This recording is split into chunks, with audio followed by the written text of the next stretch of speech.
Qui que je sois, je peux entendre cette question du Christ. À quoi Dieu m'appelle-t-il ?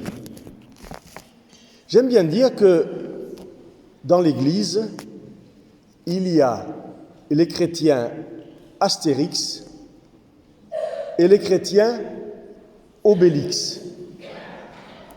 Parmi nous, vous savez, connaissez un petit peu Astérix, pour avoir de la force, il faut qu'il prenne un petit peu de potion magique. Tandis que Obélix, il est tombé dans la marmite quand il était petit.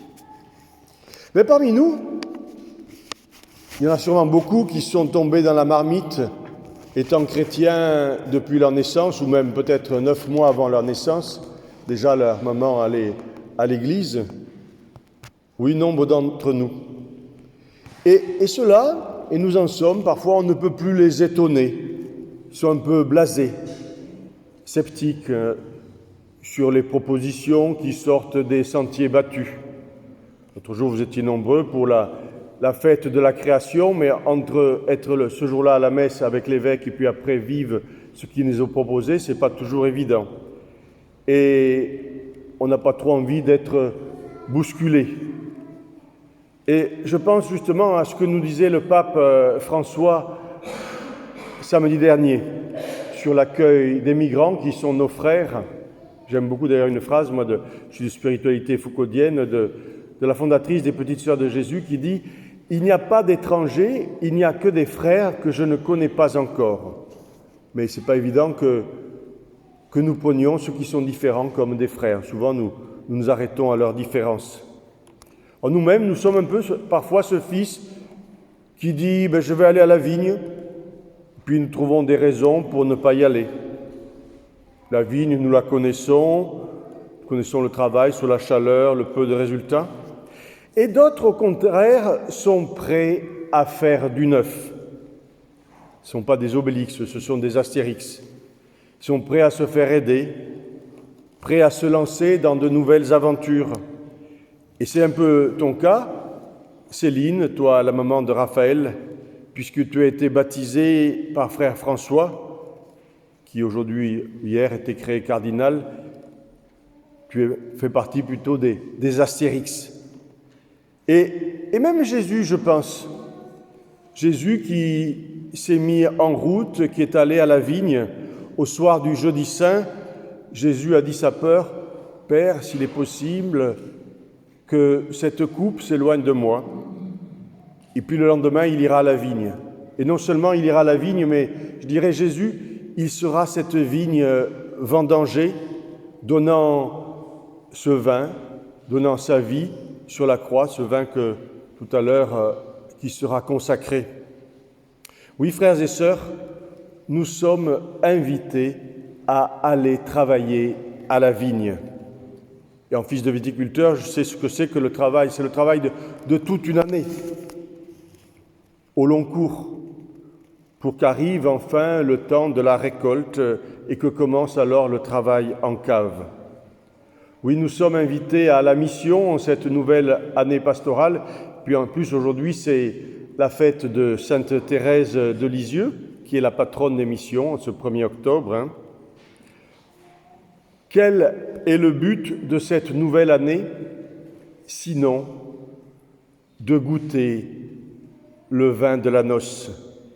Tout à l'heure, nous y serons invités, heureux les invités au repas du Seigneur, même si vous communierez simplement au corps du Christ et pas au sang du Christ. Oui, nous sommes invités à recevoir Dieu. Nous sommes des mendiants de Dieu. Et ce geste que nous faisons quand nous allons recevoir le corps du Christ, c'est ce geste des mendiants de Dieu. Et il s'agit alors bien plus, frères et sœurs, bien plus que d'une potion magique. Dieu se donne à recevoir. Dieu se fait nourriture. Il se fait notre pain, notre boisson, pour que nous-mêmes, nous devenions Dieu, pour que Dieu coule dans nos veines. Et c'est ce que nous chantons souvent, « Devenez ce que vous recevez, devenez le corps du Christ », dans ces paroles qui sont celles de saint Augustin. Dans cette vigne, la vigne du Seigneur, se trouve un pressoir où la vendange va donner son mou. Ce pressoir, c'est la croix sur laquelle le Christ donne sa vie jusqu'à sa dernière goutte de sang. Il donne une goutte de sang pour chacun de nous. La croix sur laquelle le Christ donne sa vie, et c'est ce que clame saint Paul, le Christ Jésus s'est anéanti, prenant la condition de serviteur, s'abaissant jusqu'à la mort, et la mort sur la croix. Frères et sœurs, espérons que les enfants et les jeunes catéchisés, Raphaël qui va être baptisé, sa grande sœur, puissent découvrir combien cette rencontre avec le Christ qui s'invite chez nous peut orienter notre vie, nos rencontres. Et en disant cela, je voudrais insister juste sur une qualité, peut-être celle de la simplicité. Ces jours-ci, je lisais plusieurs textes sur Frère François, évêque, créé cardinal, et puis on disait, il est toujours avec ses sandalettes, il est resté le même. Voilà, nous sommes invités à être les uns et les autres image du Christ, simple image du Christ.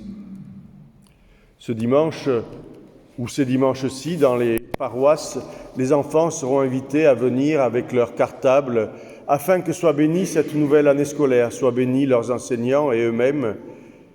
Et j'aurais envie, ce jour-là, de les questionner, de leur demander de quoi ils vont remplir leur cartable.